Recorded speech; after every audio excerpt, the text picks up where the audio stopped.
Hey everybody, Snake Doc here. I just kind of was watching some YouTube videos and an idea came to mind, and I'm probably going to get a lot of flack in the comments, or, some guys are going to get butt hurt. But it is what it is. We live in an age of opinions, and fortunately, right now, YouTube is allowing us to express some opinions. Whether or not that'll remain to be the case with firearm discussions, who knows? It's ridiculous, but it is happening, and we have proof of that. So, what I wanted to get into was what denotes somebody being labeled as a gun guy. And we see a lot of people with gun channels, with tons of subscribers, millions of views, and I don't really think they're true gun guys. And when I say that, what I mean is I don't think they'd be capable of building a polymer 80 frame. I don't think they'd be capable of detail stripping a Glock, which is the easiest gun in the world to detail strip. I don't think they could polish internals. I don't think they could do anything besides a normal field strip and probably a half-assed gun cleaning. And is that bad? Nope, not at all. You're a firearm owner, that's great. But if you're considering yourself an expert, that might be another issue. What I mean by that is some people are using you as a main source of information when really all you are is a magazine article that has been put onto film. So all you're doing is describing what the features are. You're kind of showing it up close, you're handling it, but you don't really have a clue how it works. And one of the main ways of determining if that's the type of person it is if when they do the field strip on a pistol, right? So let's get that back. Let's pull those down and take this off. When they totally neglect this, when they neglect everything here and explain how everything works here and show you that, and they say, well, it looks pretty much standard. It's pretty much what we're used to seeing. That's crap. There's only a few that are actually identical to each other. So, one of the things is like, this is a Walther PPQ 9mm. How many of them really know that Canik, their TP9 series, are using almost to the T identical fire components as Walther? So, they use the same functioning sear. This spring right here is providing resistance for the trigger pull.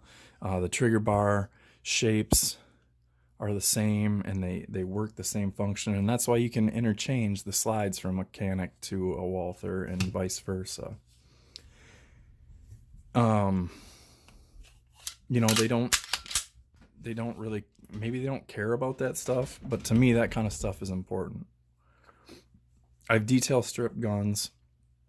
I've built polymer 80 lowers. I've built ARs, or assembled. I guess you don't want to say build. People get butthurt about that too. Well, you didn't build it. I assembled it. Okay. I haven't taken an 80% lower and machined it. I'm not a machinist. So I've, other than these, which you're not really a machinist by building these, getting the Dremel out and doing an undercut and smoothing things and making things really fit to your hand. This was a Gen 1. These feel horrible in the hand. They had horrible designs on them. They're really sharp edges all over. I took all that down and smoothed all this up, reshaped a lot of stuff on it. And with the exception of this being very squared off and not contoured, this feels night and day better. And I did a ton of sanding on this, and now I just put grip tape on it because I didn't feel like stippling it again because it takes so long. But I mean, I've done relief cuts. You've seen my other videos where I took a Glock 17 and chopped it to a 19 length, beveled the mag well on it, stippled that, undercut. And I'm not saying you have to do that, because a lot of people freak out when you do that for some reason, like as if they're not going to buy your gun from you. I mean, who cares? But sometimes the factory, luckily this Walther, that's a pretty darn ergonomic grip. Now, if somebody had tiny hands or something, it may not be, and they might want a small back strap, and they might want to do some other things. And there's no shame in doing that to your stuff. So don't let people get you down by saying, oh, you just butchered that gun. Who cares what it looks like? What is the point of the firearm? The point of the firearm is either to A, protect your life, or 2, put shots where you want them to go.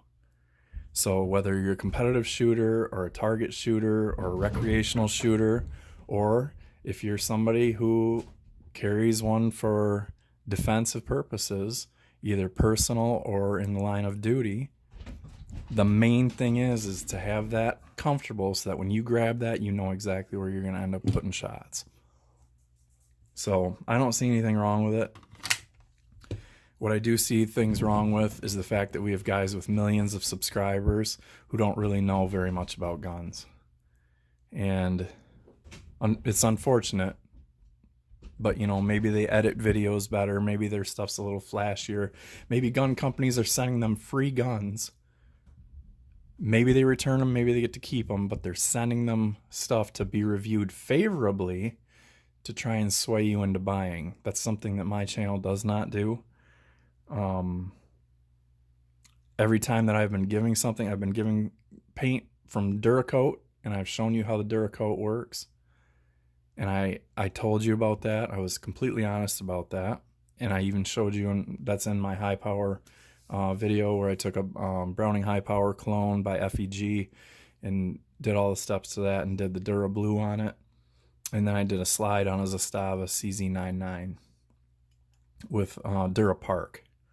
That's their Dura Parkerizing spray. Other than that, I mean, man, I don't know. I guess I'm just kind of tired of it because I know these guys. I guess I'm not. I don't know. I don't know how to explain it, but just pay attention to who you're subscribing to and pay attention to whose information you're taking as scripture. So, other than that, I plan on ordering a pistol this week. And unfortunately, I think I'm going to do the slow way of paying, so I get the better price on it, which is like an automatic check, and then they take forever. It's going to be from Buds because their price is way cheaper than anybody else. I can't find anybody else even close on it. So it'll be a surprise, but look for that video. Hopefully that'll be here probably after Memorial Day. So I guess that's it for today. Sorry. Go ahead and flame away in the comments. I don't care. I like reading them. I just give you guys honest opinions. So take that for what it is. Thanks for watching, and always shoot safe.